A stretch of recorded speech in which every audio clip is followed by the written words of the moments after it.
বিসমিল্লাহির রহমানুর রহিম। Hello viewers, আসসালামু আলাইকুম রাহমাতুল্লাহ বারাকাতুহু। আমার আপু ভাইয়ারা কেমন আছেন? আশা রাখছি যে যেখানেই আছেন সবাই সুস্থ আছেন, ভালো আছেন। আলহামদুলিল্লাহ, আমার পরিবারের সবাইকে নিয়ে ভালো আছি।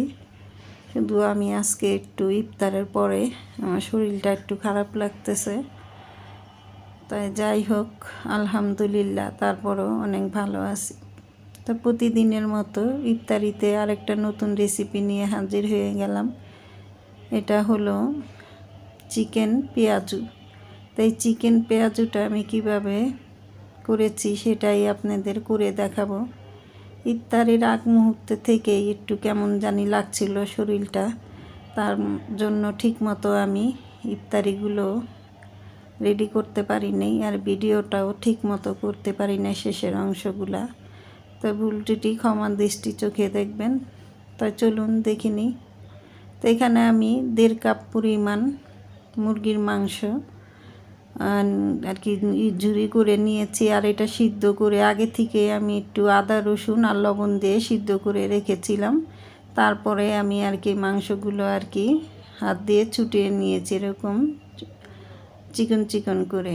যাই হোক, দিয়ে দিলাম আমি 1 চা চামচের মতো কাঁচামরিচ কুচি, আর মুরগির মাংসের চাইতেও বেশি আমি দিয়েছি 2 কাপের মতো আর কি এখানে পেঁয়াজ কুচি দিয়েছি। দিয়ে দিলাম ধনিয়ার গুঁড়ো, দিয়ে দিলাম জিরার গুঁড়ো, আর একটু আর কি কালার আসার জন্য একটু দিয়ে দিলাম হলুদের গুঁড়ো, আর দিয়ে দিলাম আধা চা চামচের চাইতেও কম হবে মরিচের গুঁড়ো, আর পরিমাণ মতো লবণ। আমি এখানে কিন্তু সব কিছু আধা চা চামচ করে মশলাগুলো দিয়েছি, যেহেতু চামচটা একেবারেই ছোট। আর দিয়ে দিলাম ধনিয়া পাতা কুচি। তা আদা রসুনের কথাটা ভুলে গিয়েছিলাম, ওই যে বললাম শরীরটা একটু লাগছিল আমার হঠাৎ করে আর কি। তাই যাই হোক, আদা রসুনের পেস্ট দিয়ে একটু মেখে নিলাম। তারপরে এখানে আমি দিয়ে দিলাম বেসন। তো এখানে একেবারে কোনো পানি দিবেন না, পানি না দিয়েই কিন্তু যেহেতু লবণ দিয়েছি তাই পেঁয়াজের থেকে কিন্তু বেশখানি পানি উঠবে। আর এখানে দিয়ে দিলাম এই যে ম্যাগি যে ম্যাজিক মশলাটা, সেটা 1 প্যাকেট এখানে দিয়ে দিলাম। চাইলে এটা স্কিপ করতে পারেন, কিন্তু ওটা দেওয়াতেও কিন্তু স্বাদটা বেড়ে গেছে। যাই হোক, এখন আমি এটাকে কুচলিয়ে মেখে নিব। আর যেহেতু পেঁয়াজের থেকে পানিটা বের করতে হবে, তার জন্য আর কি একটু কুচলিয়ে করবেন। তারপরে বান্ডিংয়ের জন্য যাতে করে আর কি যখন নাকি আমি পেঁয়াজুর শেপটা দিব তখন কিন্তু একটা বান্ডিংয়ের দরকার আছে। তা ওটার জন্য আমি একটা ডিম দিয়ে নিলাম।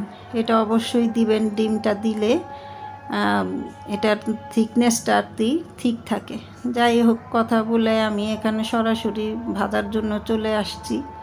তাই এক এক করে আমি সবগুলো দিয়ে 2 ধাপে আমি এটা ভেজে নিয়েছি। অল্প তেলে আমি এটা ভেজে নিয়েছি, চাইলে আপনারা এটা ডুবো তেলেই ভাজতে পারেন।